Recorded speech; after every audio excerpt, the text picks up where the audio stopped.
And when my 4-year-old son saw him, he was like, Noah. And then later on, he said, Noah is my best friend. I just wanted to point that out. My legal troubles are so extensive right now that my 4-year-old thinks that my lawyer is his best friend. That's how often we're seeing him.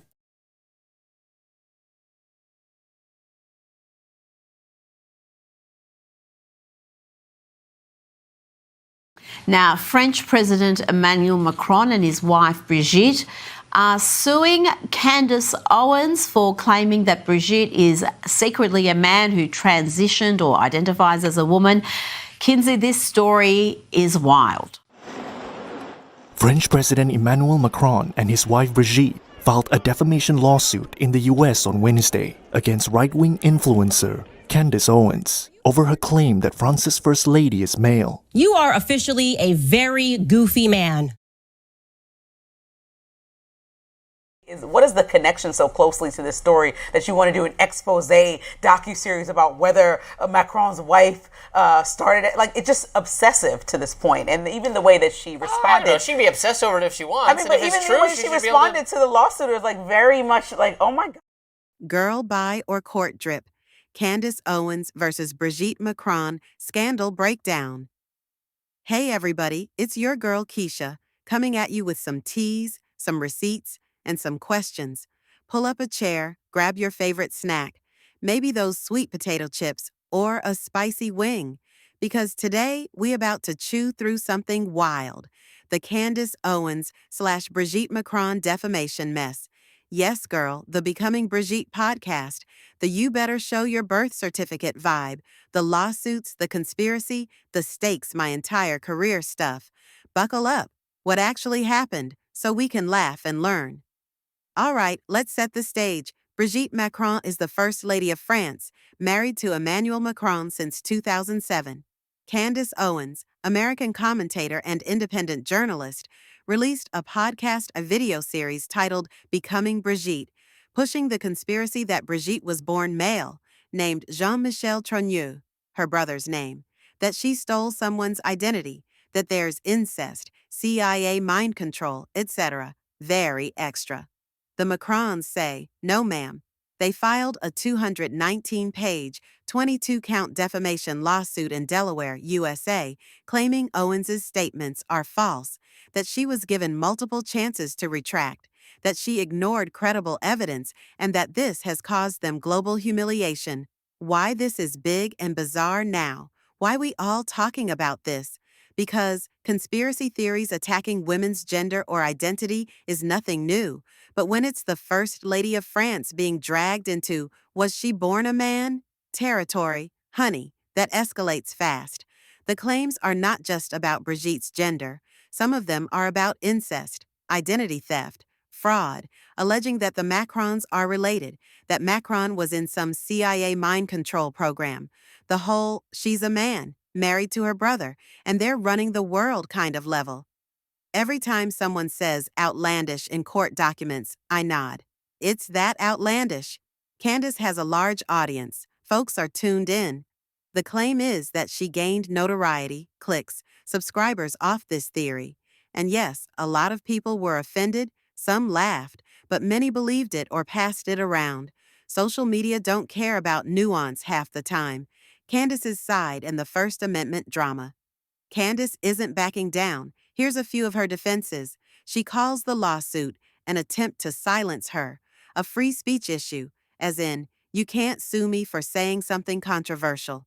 She asked for Brigitte's childhood photos, birth records, proof, etc. She frames it like, if you're so sure, show us receipts. Sometimes receipts matter. Sometimes people just want something to argue with.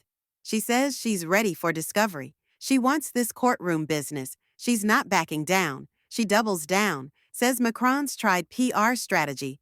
What the Macrons are saying. Macrons are like, girl, bye with your theories. Their lawsuit says Owens knew these things were false.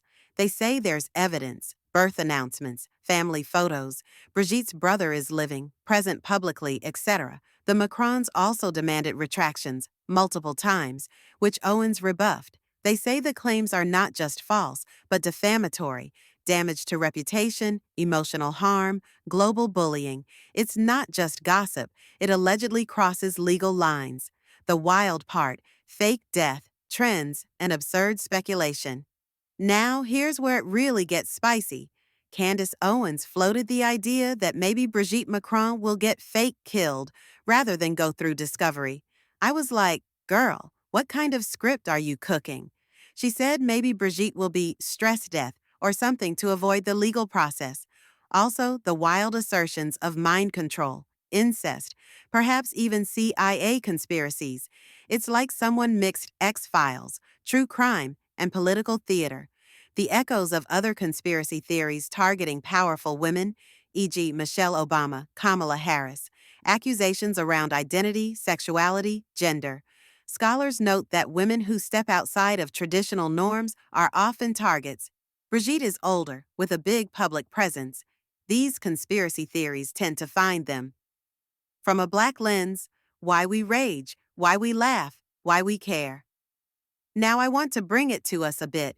As Black women, we know what it is to have rumors spread, lies told, identity questioned.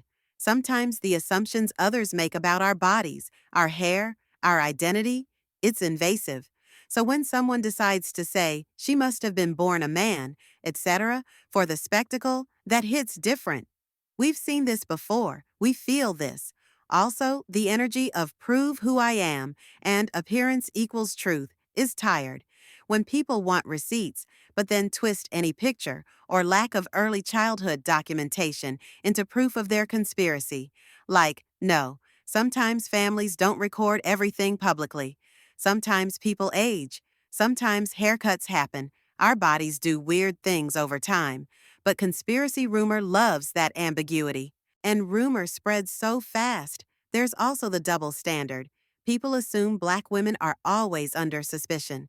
But here's Brigitte Macron, a white public figure. People still feel entitled to speculate. So the idea that someone like Candace can spread these theories, some people believe, others don't.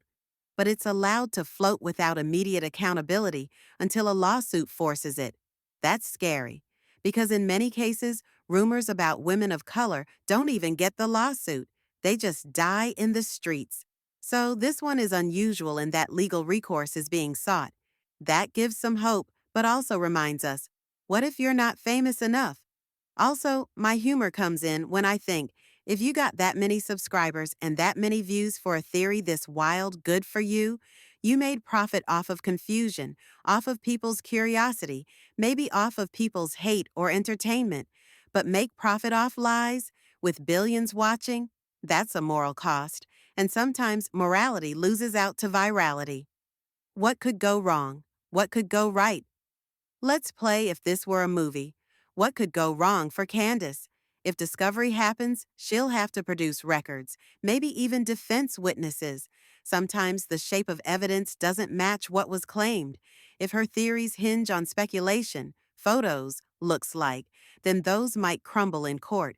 Punitive damages could be large. If the Macrons can prove not just defamation, but malice, reputational harm, they could win not just money, but a precedent. Public backlash. Some fans, sure, will stay loyal, but others might see this as going too far, as spreading transphobia, as blurring the line between free speech and harmful lies. What could go right for Candace, in her mind? More engagement. Controversy sells. Specs, clicks, videos, merch, etc. The more people talk, the more eyeballs she gets. She positions herself as a martyr for free speech, always helpful in certain political circles. If somehow she demonstrates parts of her claims or nuances, maybe she doesn't, but in public perception sometimes, I asked for photos becomes they're trying to hide something, even if legally nothing is to hide.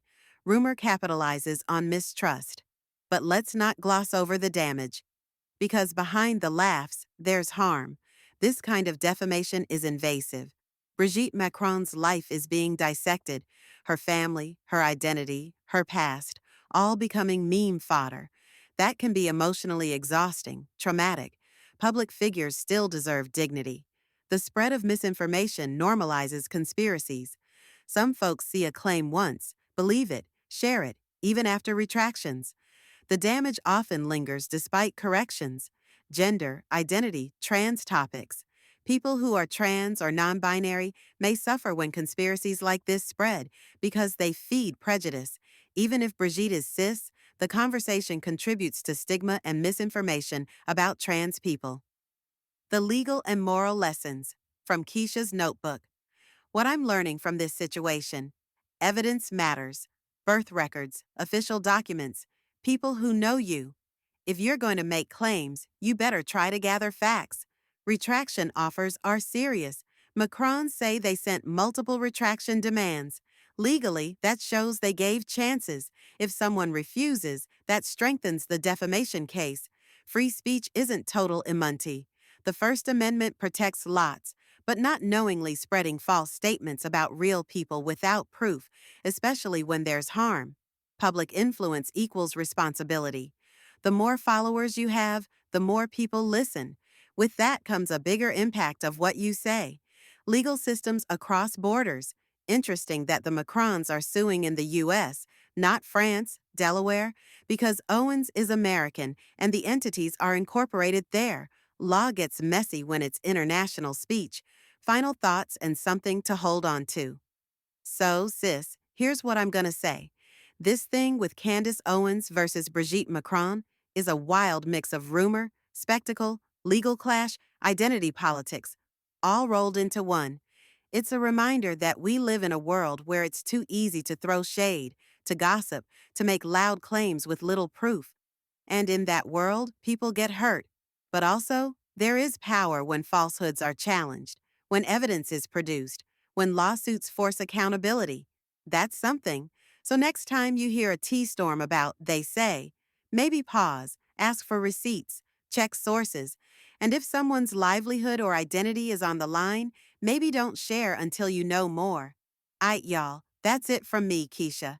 If you like this smoothie mix of giggles and seriousness, hit that like, subscribe, share with your friends so we can keep these conversations going. If there's another scandal you want me to break down, maybe even one that's less messy, I'm ready.